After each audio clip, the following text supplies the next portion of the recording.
What's up, everybody? Welcome back to 90s Obscurity. Today I have Brad Roberts from the Crash Test Dummies. We had some technical difficulties. We are here. I'm very excited to have him on today. So thank you for coming on, Brad. The Crash Test Dummies just released their first song with the full band in over a decade. It is called Sacred Alphabet. We're going to play that today. We're going to talk about that. And they are also doing an East Coast tour next month in New York, New Jersey, and Massachusetts so far. So we are going to talk about that as well in case anybody listening is in those areas and you guys want to check them out. So, Brad, I talk about you all the time on the show because the theme is 90s obscurity, and I had listened to a podcast recently and you phrased it perfectly, I think, where you said that in the 90s, things that weren't mainstream became mainstream, right? And I think you guys definitely fall into that category because a lot of music just came out that was just different, right? It was unique and you wouldn't think that that was going to blow up the way it did. So the first thing that I want to ask you, because is just, it's such a unique title. It's such a unique song. And I want to ask you is, like, when you were recording that song and that album, did you think that that was going to be the song that, like, put you guys on the map internationally? Well, I didn't expect international success, but I did think should be the first single. Really? Yes. And the reason I did was because everybody in the band thought it was the catchiest one by far. And,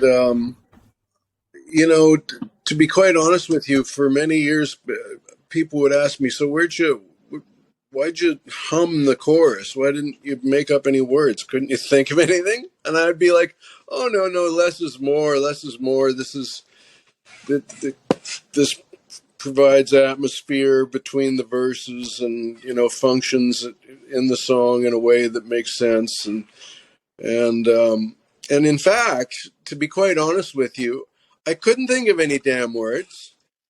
So I handed the demo out and I'll plug in the words later, just listen to the song and learn it. So for the next rehearsal. And when they heard it, they all said, oh, you don't want to put words in there. You got to leave it like that. So I left it like that. I was kind of relieved because it was like, now I don't have to think of any damn words. That's so interesting because, I'm going to be honest. So I listened to all of your albums this week. I like to do my research before I have people on. And some of them I hadn't listened to. And even that whole first album, not first album, but the album is on God Shuffled His Feet. There's some of the other songs are just like, they're more upbeat. They're totally different than this one. Mm-hmm. And so listening to it, I would have thought that maybe the radio would have gone, oh, okay, we want to pick this one as the single or whatnot. But I think goes so well with just kind of the theme of the 90s, right? Where it was like, I don't know. I think you phrased it perfectly, where I think in the 80s, it wouldn't have been a song that was mainstream. Do you agree with me? Well, as a matter of fact, to your point, we had a hit song in Canada only on our first record, which was not God Shoveled His Feet, which was called The Ghosts That Haunt Me. And we had a huge hit with a song that was a ballad. It was just guitar, piano, and cello and vocals. No drums, nothing. And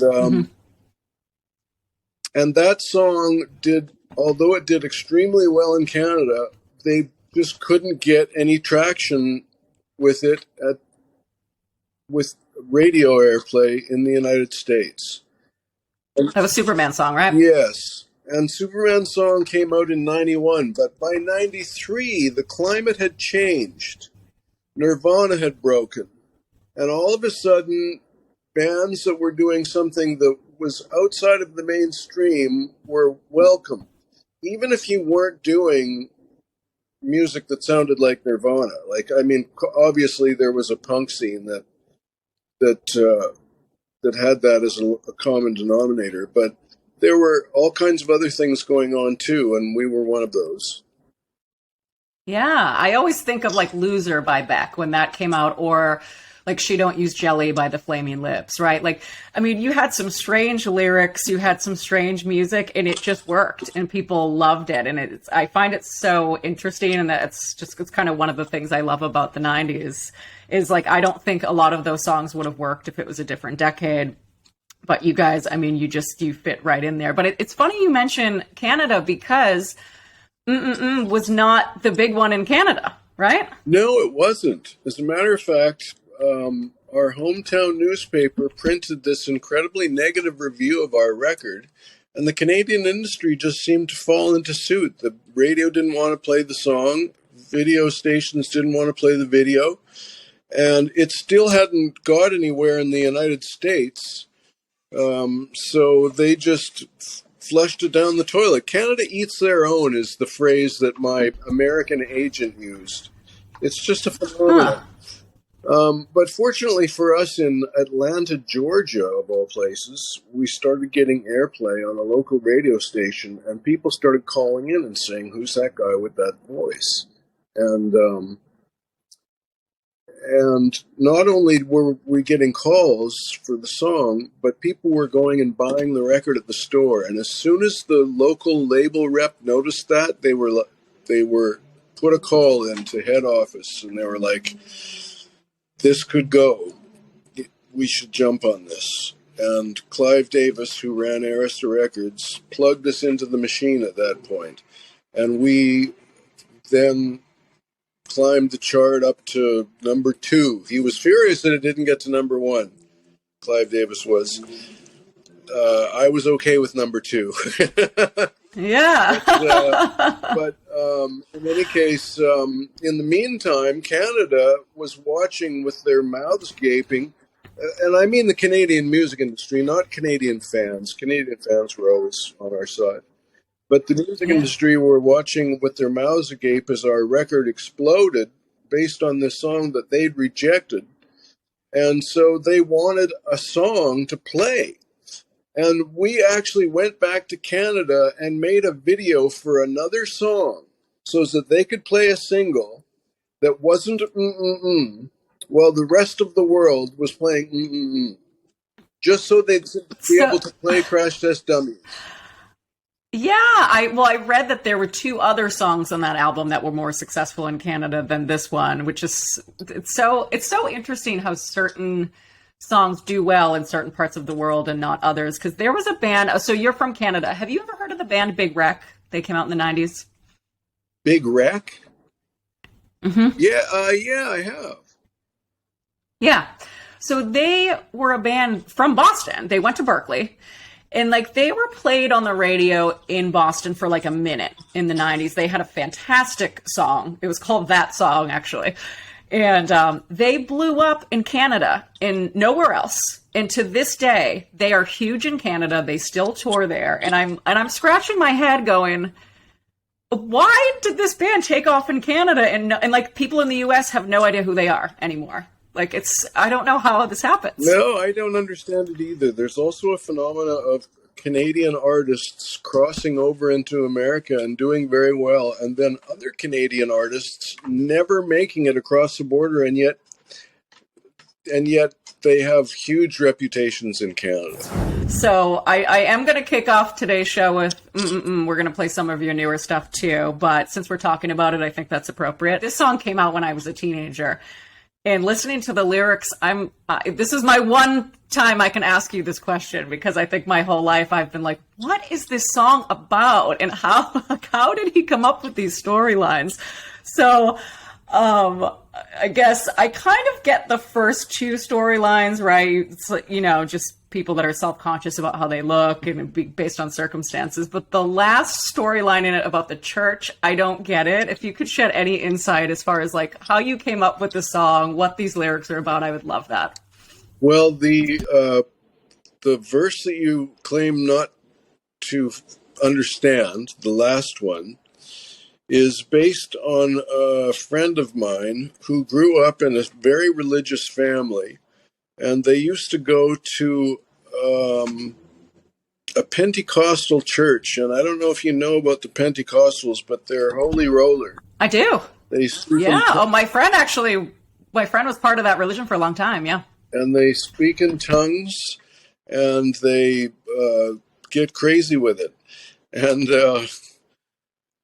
my friend, when she was a little girl, she would go to church, these churches with her parents, and they would seemingly lose their faculties, and she was terrified. And they would. What do you mean lose their faculties? Like, did they throw up?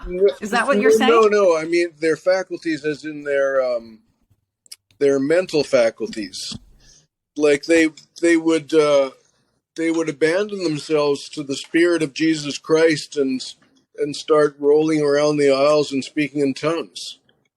Oh, okay. Because there's a lyric when you said they lurched all over the church floor, and I thought you were saying they threw up.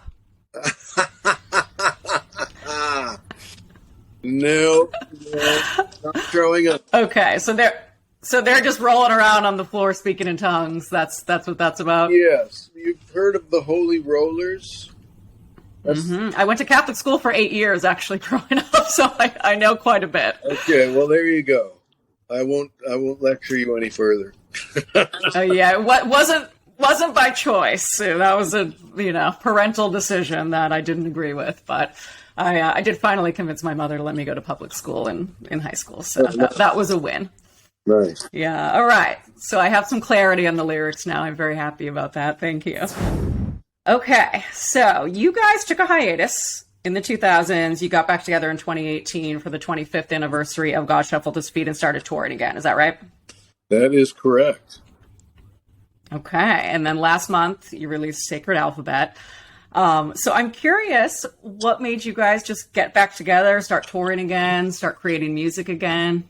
Well, we were called upon to do a show in around 2018 that was in Winnipeg with the Winnipeg Symphony Orchestra. And we all had such a good time that we thought, we should just keep doing this. And as far as writing a new song, is that did you just get creatively inspired one day and the song just came to you, or I'm not a songwriter, so I don't know how that works. Well, we toured on the strength of the 25th anniversary of God Shuffled His Feet, and then 5 years passed and it was the 30th anniversary of God Shuffled His Feet. And you can only tour on the strength of anniversaries of records for so long without looking like idiots. So I basically wrote a song to stay relevant and to have something new in our shows. And I have to say I'm quite pleased with the results. The Crash Test Dummies they're going to be touring next month. I grew up near Quincy, Massachusetts. So for anyone listening to this show that is in the South Shore area, they're playing at Veterans Memorial Stadium. I didn't even know we had a venue there, actually. And they're playing on Sunday, May 21st. So if you are in the Massachusetts area, or also if you are in New York or New Jersey, check out crashtestdummies.com. because all of their tour dates are on there if you guys want to check them out on the road. So out of all the songs, all the Crash Test Dummy songs that you have written, do you have a favorite? That's a hard one to answer. A Cigarette Is All You Get from our fourth record called Give Yourself a Hand. What I noticed about you guys, and what I like, is that all of your albums, I feel like there's no two one alike. Like, some have more of a folk sound, some songs are kind of upbeat. Like, one of your albums sounded a little like electronic almost. Do you go into an album like trying to try out a new song, or is it just, do you just feel inspired and these are just the songs that come out? I like to tackle different genres on different records, and you're right. For example, our first record was very folky. Our second record was much more polished. Our third record was kind of more raw sounding. Our fourth record was on the funkier side. Our fifth record was like a full-on country album. Our sixth record was I think it was a Christmas Carol record. And then our seventh record was an apocalyptically despairing record, recorded in a church with a pipe organ and stuff. And then I wrote a record with toys, using toy instruments, particularly something called an Optagon, which was great fun. Yeah, I love that. What's funny is I watched the making of Nirvana's Nevermind, and he uses toys in one of the songs too. The song Drain You, he uses a cat toy and squeezes the toy, and that's the there's a part in the bridge where you just hear like a squeaky noise. And, 90s obscurity, guys. There's weird stuff going on back then. All right, so let's talk about the 90s, because you guys, obviously you blew up in the 90s. You did a lot. Obviously, was an international hit, but also you were on the Dumb and Dumber soundtrack, which I feel like not a lot of people know. So that's kind of cool. It's a big movie. So they covered the Ballad of Peter Pumpkinhead, for those who don't know.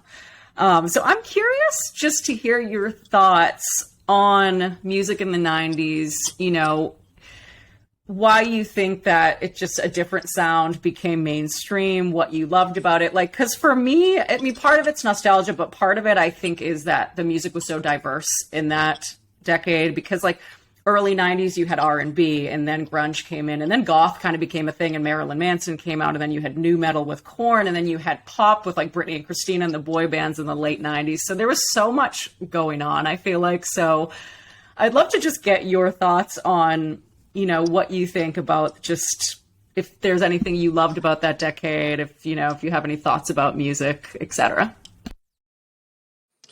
Well, I think Nirvana's first record is undeniable. It's just incredible.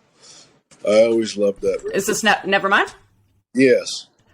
Okay. So they actually that was their second album. They had one before that, Bleach. Not a great album.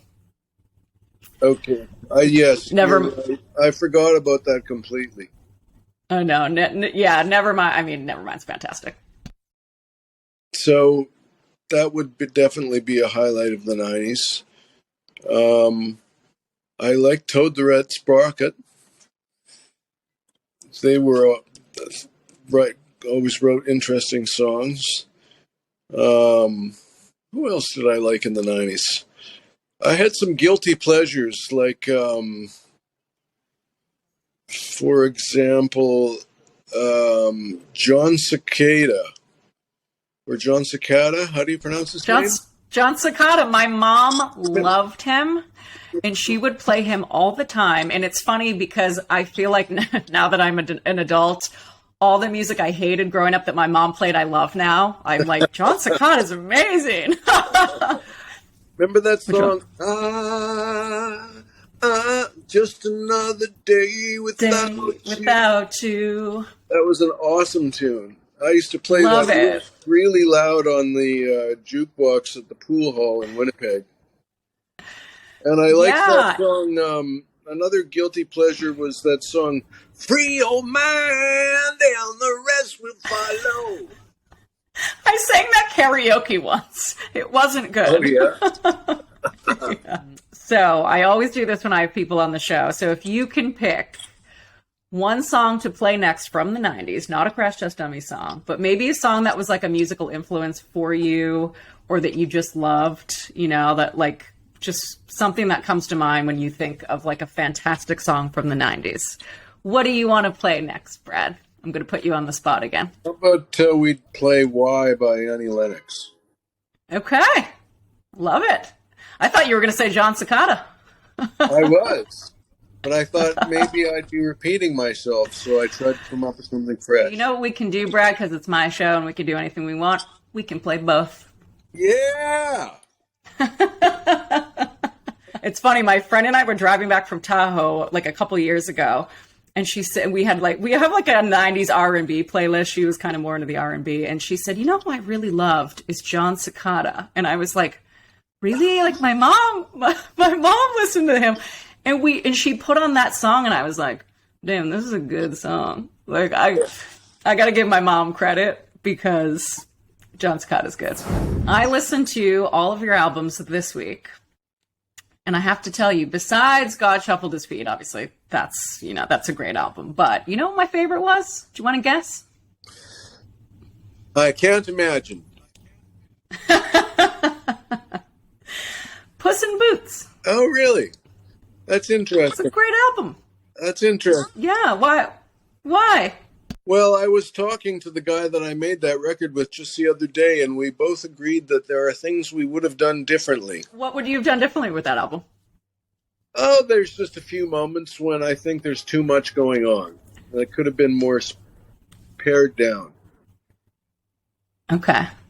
Well, you know what's interesting about that album? I'm wondering if anyone has ever told you this. Do musicians? Okay, I'm going to ask you this first off. Do musicians hate when people compare you to somebody else? Not necessarily. It depends who you compare me to. Okay. So I hope you don't find this offensive because I'm a huge fan of him. But your singing voice on this album specifically sounds a little like Marilyn Manson when he like not when he screams, obviously, but he has a very deep singing voice. I think he's brilliant. I'm a huge fan of his. Has anyone ever said that to you? No, you are the first. I've been compared to Johnny Cash, Nick Cave, and Leonard Cohen, but never, ever I've been compared to Mr. Manson. Now you have. Yeah. On that album, like, because he has a few albums where he almost talk sings. And he has a very low voice. And on that album, I was like, I kind of had to check myself for a second. I was like, wow, he sounds a lot like Manson, but I love Manson, so it's a compliment. Thank you. Yeah. Oh, good. Good. All right. I love that. Nick Cave, I like Nick Cave too. It's interesting because the podcast I had listened to you on, the guy who hosted it, his favorite on God Shuffled His Feet was How Does a Duck Know? And I had not heard that song before, I don't think. And I listened to it and I was like, this is a really good song. It's different, I think. Do you have a favorite off of that album? I like the title track, God Shuffled His Feet, and I like Two Knights and Maidens, the second last track on the record. Those are my favorites. Ah, okay. So mine were, I loved Here I Stand Before Me. Huh. And I also loved How Does a Duck Know? I think the album's cool because it's kind of a lot of different styles of songs. You have some upbeat, some slow.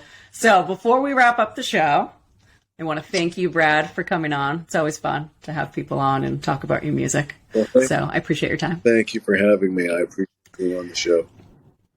No, of course. Is there anything you want to say to our listeners? Any new music coming out, tour dates, anything like that? Not that I can think of off the top of my head. You already mentioned the tour dates that are coming up. We'll be doing a big Christmas tour come November and December. Cool. And we have a Christmas album out, so that'll be kind of fun. But no, I wish I knew that. Really? I did a whole Christmas 90s. I did a whole Christmas 90s episode. I did 2 of them because there's so many 90s bands that came out with Christmas songs. Really? And so, so on my radio show for 2 weeks in a row, I did a rock and roll one and then more of a pop one, like NSYNC and kind of those type of bands. But now I know for next year that you guys have a whole Christmas album. Like Weezer has one. It's one of these things like a lot of people don't know, but what makes you come up with a Christmas album? Just curious. I love 19th century Christmas carols. I love them. And I'd always wanted to do a Christmas record. And I got to tell you, our Christmas record is exceptionally good. It's really awesome. Wow. And I think you'll enjoy it quite a bit. I hope you do another 90s show with Christmas music in it and can include it because I'm very proud of that record and it doesn't get enough air. I absolutely will. Do you have, I feel like I've asked you this a million times on the show, but do you have a favorite Christmas song off that track? Like if you were going to pick for me to play a track. I might play you Jingle Bells. We did it in a minor key and it sounds like a sort of Russian Bolshevik tune. Hey, jingle bells, jingle all the way. And we do a version of I'm dreaming of a white Christmas. Which is, I bet you kill that one with your low voice. Yes, I have a lot of fun on that one too. Yeah, that's awesome. Well, everybody, also, check out the Crash Test Dummies Christmas album. What's the name of the album? It's called Jingle All the Way. I didn't know there was a movie called Jingle All the Way when I named it. That's okay. I mean, at this point in life, it's like, I feel like anything you come up with, it's already, so many titles have been done. Yeah. So what can you do? Yeah. All right. Well, thank you again, Brad, for coming on. Everybody, you can find Crash Test Dummies, obviously, on all the streaming platforms, Spotify, Apple Music, iTunes. You can check out crashtestdummies.com, check out their upcoming tour dates. I saw you added some Canada dates as well. So if anyone is in Canada, I do have some Canadian listeners as well. So if anyone's in Canada, you can check out those dates. And we will see you guys next time.